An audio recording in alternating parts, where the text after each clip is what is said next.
Começa agora pela TV Novo Tempo mais um programa Evidências, na busca de fatos que comprovem a veracidade histórica da Bíblia Sagrada. É muito comum ouvir pessoas dizendo que não creem na Bíblia porque este é um livro escrito por homens. E de fato, assim o é. O livro sagrado do cristianismo não caiu pronto do céu como se fosse um objeto místico repleto de poderes mágicos. Ele foi escrito ao longo de séculos por dezenas de autores nas mais diferentes condições sociais. Mas os que apelam para a autoria humana da Bíblia como razão para não aceitá-la, se esquecem que nenhum de nós conseguimos chegar sozinhos ao conhecimento que possuímos. Nós sempre precisamos de algo ou alguém para mediar esse conhecimento. Veja se não é bem assim. Como você aprendeu a ler, a andar? Um adulto possivelmente pegou em sua mão e o ensinou a dar os primeiros passos. Como aprendeu a escrever e interagir com o mundo exterior? Certamente foi através de professores, livros e outras pessoas que interagiram com você em toda a sua infância. E isso continua na fase adulta. Até hoje você aprende coisas através do outro e, algumas vezes, nem aprende, mas conta com o que o outro aprendeu. É isso mesmo. Por exemplo, se o seu carro estraga, você pede a um mecânico para socorrê-lo. Você sabe que o carro estragou, mas depende do conhecimento do mecânico para consertá-lo para você. E assim vai com todas as especialidades da vida, ou seja, estamos sempre precisando dos outros para viver ou solucionar os nossos próprios problemas. Eu penso que Deus até fez isso para que nunca caíssemos no erro de achar que nós, em nós mesmos, nos bastássemos. Então, o Senhor nos fez sempre dependentes uns dos outros, para talvez que possamos viver em família. Embora hoje eu admita que a coisa nem sempre funciona tão bem assim, o que é uma pena. Pois bem, se é este o modo como as coisas acontecem, como processa o conhecimento, se precisamos sempre do outro ser humano para atingir o conhecimento do mundo exterior, por que seria diferente em relação às verdades reveladas por Deus? O ser humano por si só não é capaz de chegar ao conhecimento e à verdade absolutos. Ele sempre depende de uma outra fonte. Por esta razão, foi que homens santos falaram da parte de Deus, movidos pelo Espírito Santo. 2 Pedro, capítulo 1, verso 21. Às vezes, esses homens santos, ou profetas, como eram geralmente chamados, transmitiam as verdades de Deus verbalmente. Outras vezes, as mensagens eram escritas, reforçando ainda mais o seu impacto, propiciando-lhes ainda uma maior circulação. E havia também mulheres no círculo dos profetas. Embora nenhuma delas tenha provavelmente participado da produção escrita da Bíblia, certamente tomaram parte ativa no ministério profético de Israel. Miriam, Hulda, Raquel, Ana e até a esposa de Isaías são algumas das várias mulheres que exerceram atividade profética na trajetória do povo de Deus. E tem mais uma coisa importante. Esse conteúdo profético, que depois virou livro inspirado, não foi um mero fruto da inspiração humana. Não foi mesmo. Você se lembra do texto que lemos de 1 Pedro, dizendo que homens santos falaram da parte de Deus movidos pelo Espírito Santo? Preste atenção agora nas palavras que antecedem esse verso. Sabe primeiramente isto, que nenhuma profecia da Escritura provém de particular elucidação, porque jamais qualquer profecia foi dada por vontade humana. Percebeu a questão aqui envolvida? Agora eu entendo que a Bíblia é uma revelação dada por Deus através de agentes humanos e que precisamos da mediação do outro para obter conhecimento. Logo, a Bíblia seria Deus falando com sotaque humano. Então é de se perguntar como se relaciona o método científico que tantos apreciam com essa declaração de inspiração da Bíblia. Ora, todos os que lidam com ciências sabem que o alcance de nosso método científico e de nossa inteligência são bastante limitados. Trabalhamos sempre com hipóteses, teorias e verdades provisórias passivas de ajustes, correções e atualizações. O nosso saber sempre terá um limite. Isto vale não só para a ciência, mas também para a teologia e a religião. Estamos sempre conhecendo um pedaço da história, mas nunca a história por completo. E assim o será até a volta de Cristo. De acordo com o apóstolo Paulo, referindo-se ao conhecimento presente em relação ao futuro, hoje, em parte conhecemos e em parte profetizamos. Quando, porém, vier o que é perfeito, então o que é imperfeito desaparecerá. Agora, pois, vemos apenas um reflexo obscuro, como em espelho, mas então veremos face a face. Agora conheço em parte, então conhecerei plenamente, da mesma forma como sou plenamente conhecido. 1 Coríntios capítulo 13, versos 9, 10 e 12. É por essa razão que muitas vezes teremos de trabalhar com possibilidades e hipóteses que, apesar de lógicas, não podem ser verificadas. Agora, uma opção bastante segura seria confiar na revelação já mencionada. Isto nos ajuda na busca pela verdade e o conhecimento. Veja, se existe mesmo um Deus que nos ama e se preocupa com a humanidade, esta é a premissa cristã, é de se esperar ou supor que este Deus se comunique conosco por meio de uma revelação compreensiva ao discernimento humano. Esta revelação, é claro, aponta como pano de fundo o amor e o caráter de Deus. Como afirma Hebreus 11, verso 1, ela será a certeza de coisas que se esperam e a convicção de fatos que não se veem. Essa é a descrição bíblica daquilo que comumente chamamos fé. E esta fé também é uma premissa para entendermos o relato bíblico, inclusive aquele que fala da criação e da origem da humanidade. Pela fé, entendemos que o universo foi formado pela palavra de Deus, de maneira que o visível veio a existir das coisas que não aparecem. Hebreus 11, verso 3. Isso leva automaticamente a uma outra pergunta. Seria Deus passível de prova laboratorial? Certamente que não. Entenda uma coisa, provas só existem na matemática ou em um outro sistema formal. E Deus não é número nem equação. Para que se faça uma prova, isto é, uma demonstração científica usando a linguagem matemática, é preciso que se estabeleçam regras rígidas entre quem fornece e quem recebe as provas laboratoriais. Neste sentido, há coisas que pressupomos, mas não temos condição de provar laboratorialmente, porque estão acima de nossos meios de verificação. Para dar exemplos simples, podemos dizer que amor, saudade, sentimentos humanos, por exemplo, são realidades inegáveis e nem por isso são laboratorialmente mensuráveis. Você compreendeu então a situação? A Bíblia também não apresenta provas da existência de Deus, mas apenas o pressupõe como Criador do universo, do ser humano e de tudo que está em nosso redor. Mas isto não significa que ela nos deixou sem nenhuma evidência, pois podemos reconhecer a Deus e sua existência por meio das coisas que Ele mesmo criou. Porque os atributos invisíveis de Deus, assim o seu eterno poder, como também a sua própria divindade, claramente se reconhecem desde o princípio do mundo, sendo percebidos por meio das coisas que foram criadas. Romanos 1, verso 20. E não é só por meio da criação que Deus revela a sua existência. Ele também age constantemente ao longo da história humana. A sua ação para com toda a humanidade, com o povo de Israel e até mesmo com pessoas individuais, desde a antiguidade até hoje, são coisas que podem ser claramente vivenciadas e testemunhadas. E o ponto culminante de tudo isto foi a vida de Jesus Cristo, Jesus de Nazaré. Afinal, segundo a compreensão cristã, Jesus foi a revelação máxima da divindade em meio à história dos homens. Nele, Deus se fez um de nós e nos revelou seu amor de um modo superior a qualquer outro jamais imaginado. Quando contemplamos Jesus, contemplamos a Deus, pois Ele é, de acordo com Colossenses 1, verso 15, a imagem visível do Deus invisível.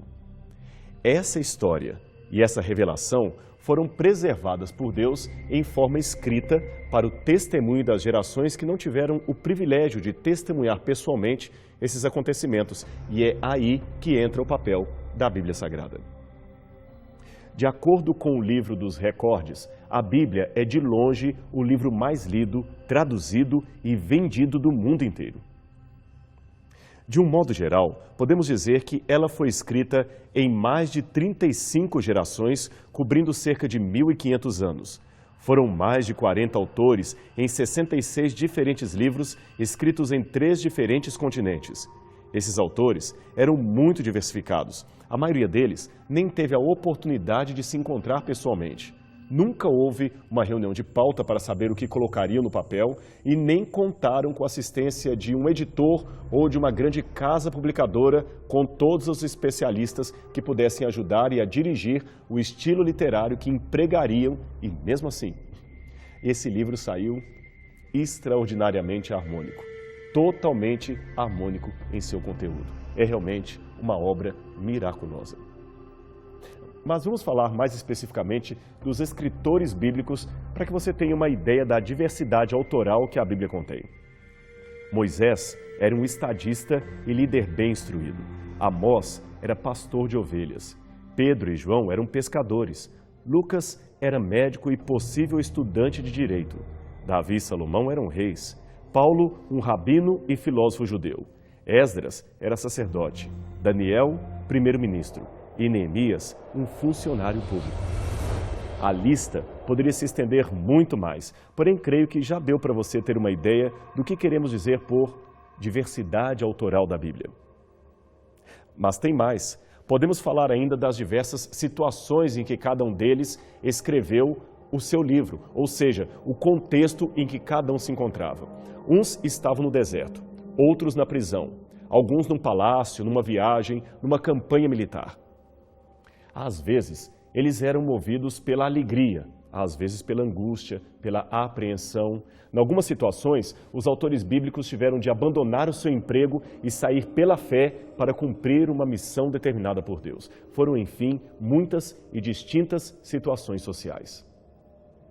Até os seus livros são de estilo diferente, não apenas na linguagem mais culta ou mais rústica, que cada um empregava, é claro, mas também no estilo literário, pois alguns escreveram em poesia, outros em forma de profecia, histórias, genealogias, cartas pessoais, normas, leis, cânticos, etc.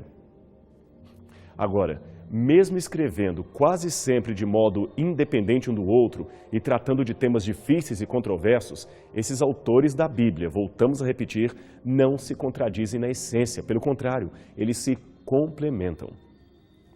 Deste modo, é possível dizer que a Bíblia foi sim escrita por seres humanos, mas a autoria essencial pertence ao Espírito Santo de Deus. Essa própria harmonia doutrinária ou teológica que a Bíblia contém não deixa de ser uma prova de sua inspiração ou pelo menos de sua procedência celestial, embora, repetimos, ela não tenha caído pronta do céu. 2 Timóteo 3,16 afirma que o Espírito de Deus inspirou, literalmente insuflou aos autores o que eles deveriam escrever, isto é, o que teologicamente chamamos de inspiração divina da Bíblia. E que evidências adicionais, além da harmonia interna, poderíamos apresentar de que este livro é de fato inspirado por Deus? Bem, há várias. Por exemplo, suas profecias cumpridas.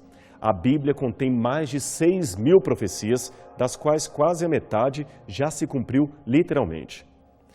E não se trata de profecias generalistas, como aquelas de videntes que se limitam a dizer alguém importante morrerá esse ano, ou tome cuidado, pois tem muita gente com inveja de você. Isso é coisa que qualquer um pode deduzir, sem precisar ser profeta para dizer isso. A Bíblia é diferente. Ela fala de profecias muito específicas e você pode e deve tomar tempo para conhecê-las por si mesmo. A objetividade escriturística. A Bíblia mostra que, apesar de possuir autores humanos, o seu conteúdo parte de uma ótica divina. Nenhum profeta é endeusado ou glorificado como se ele mesmo fosse a fonte de sua sabedoria. Pelo contrário até, por ser um livro historicamente verdadeiro e honesto, a Bíblia não esconde os erros graves que até mesmo homens inspirados cometeram, nem poupa palavras de repreensão ou omite as consequências de seu erro. Um livro que fosse meramente político não revelaria tais características aos seus leitores. A atualidade do seu conteúdo. A Bíblia não foi escrita apenas para a geração daqueles recuados dias no passado, não. Ela tem uma mensagem para todas as pessoas em todos os tempos, inclusive hoje. Veja que interessante, que outro livro é entendido por leitores de ambos os sexos, de todas as idades, níveis culturais e camada social. Ela serve para o rico e para o pobre, para o simplório e o intelectual. Nenhuma bibliografia do mundo é assim tão eclética em seu conteúdo. Eu mesmo conheço não apenas teses doutorais pesadíssimas feitas sobre a Bíblia Sagrada, como também ex-analfabetos que aprenderam sozinhos a ler nela e até pregam e ensinam o seu conteúdo. É claro e evidente que o grau de compreensão pode ser mais aprofundado dependendo da erudição de quem lê a Bíblia, mas fazer um curso universitário nunca foi uma condição prévia para entender a Palavra de Deus. Finalmente, o efeito transformador da Bíblia. Inúmeras pessoas foram transformadas por esse livro sagrado. Muitas reconheceram-se pecadoras por meio da simples leitura de suas páginas. E depois de aceitarem a Jesus como seu salvador pessoal, elas se tornaram completamente novas. Aliás, tão transformadas a ponto de deixarem boquiabertos os que testemunharam a sua conversão. Agora, disto posto, é importante notar que quem ler a Bíblia verificará que não se trata de modo algum de um livro místico. A maior parte do seu conteúdo é formada por histórias vividas e narradas de modo muito humano e natural. Deus é o principal agente em muitas dessas histórias e o homem também tem a sua participação, mas não como um fantoche ou uma marionete da divindade. Se tem uma coisa que a Bíblia respeita, é o livre-arbítrio do ser humano. Até os planos de Deus, apesar de ser um Deus todo-poderoso, aqueles planos em relação a uma pessoa podem ser frustrados por causa da decisão que o indivíduo toma em relação à vontade de Deus. A atuação divina nas páginas da Bíblia é quase sempre salvadora, perdoadora ou exemplar. Por exemplo, como a Bíblia ensina acerca do amor, contando uma história em que Deus ama. Como ensina a respeito do perdão, da salvação, contando uma história em que Deus perdoa e salva. É como um exercício de faça segundo o modelo dado, entendeu? Agora, é claro que existem na Bíblia muitas passagens de difícil interpretação. Existem certas parábolas, visões, sentenças ou até mesmo alguns dilemas éticos que precisam ser entendidos após uma detida análise e comparação com outros textos dentro de um contexto mais amplo. E isto dentro de um espírito de muita oração a fim de obter a iluminação dada pelo Espírito de Deus para entender a sua mensagem. Por isso eu costumo dizer que a Bíblia não é um livro para ser meramente lido, mas antes para ser estudado, meditado e seguido. É muito perigoso ler o texto bíblico de qualquer maneira, como se estivesse tendo em mãos o caderno de esportes do jornal do dia. Ler a Bíblia sem uma reflexão pessoal e diária com Deus chega a ser algo desastroso e muitas heresias podem surgir desse exercício. Já dizia o velho ditado que um texto fora de contexto gera um pretexto. E quantos pretextos religiosos completamente falsos foram criados por causa de uma leitura equivocada da Palavra de Deus.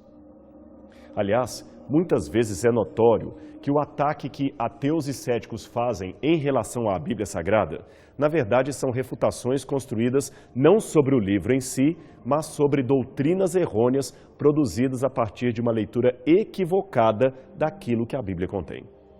Ou seja, não é necessariamente Deus que está sendo refutado, mas a caricatura que se construiu dele. Um exemplo de distorção textual da Bíblia é a insistência que muitos têm de lê-la como se fosse um livro essencialmente científico. Veja, a Bíblia não foi escrita em linguagem científica. Do contrário, ela seria entendida apenas por alguns especialistas. Ela foi escrita em linguagem comum para que o maior número de pessoas pudessem compreendê-la. O seu objetivo principal, primordial, não é fornecer informações científicas sobre o Criador, mas antes mostrar as ações desse Criador na história da humanidade e revelar o seu trato com as suas criaturas. A Bíblia também não é um manual de curiosidades que tem resposta para todas as situações e todos os problemas éticos, filosóficos ou acadêmicos. Deus ali revelou aquilo que achava ser necessário para a salvação das pessoas, e não aquilo que pudesse alimentar as suas curiosidades, por mais naturais que elas sejam. Note, por exemplo, que a Bíblia às vezes usa linguagem figurada. Ela fala das colunas do firmamento, dos 4 cantos da terra, das comportas do céu. Ela descreve o Sol caminhando pelo meio do céu como se ele girasse em torno do planeta. Mas espere um pouco, isto não é demérito à natureza divina do livro sagrado, de jeito algum. Até mesmo os mais renomados cientistas falam de pôr do sol, mesmo sabendo que o sol não se põe. Trata-se, na verdade, de uma ilusão de ótica por não percebermos que é a Terra que está girando e assim ocultando a imagem do sol no horizonte. Chamamos até hoje de átomo, isto é, indivisível, uma partícula da matéria que, contrariando o nome científico, é sim divisível. Ora, se assim é até mesmo com a linguagem acadêmica, por que não seria então com a linguagem bíblica? A Bíblia pode até conter verdades científicas, e de fato contém, mas ela não precisa ter linguagem científica, mesmo porque, lembremos, a própria ciência moderna é algo que surgiu muito tempo depois da Bíblia Sagrada. Seria um erro de anacronismo querer encontrar linguagem científica antes da ciência moderna surgir. Acima de tudo, é importante dizer e deixar bem claro que, se a Bíblia for bem aproveitada, a sua leitura será um auxílio na compreensão de Deus, na compreensão de mundo, de história e na própria compreensão da natureza humana. Esse livro maravilhoso, dado por Deus, nos aponta o caminho em que estamos, nos diz de onde viemos e para onde estamos caminhando. E, acima de tudo, esse livro nos revela a certeza de que não estamos sós. Nós temos um Deus poderoso que nos guia, nos salva e nos ama. E isto é muito bom. Bem, a gente vai ficando por aqui, o nosso tempo terminou. Mas semana que vem não perca o nosso próximo encontro aqui na TV Novo Tempo para mais um programa Evidências. Até lá!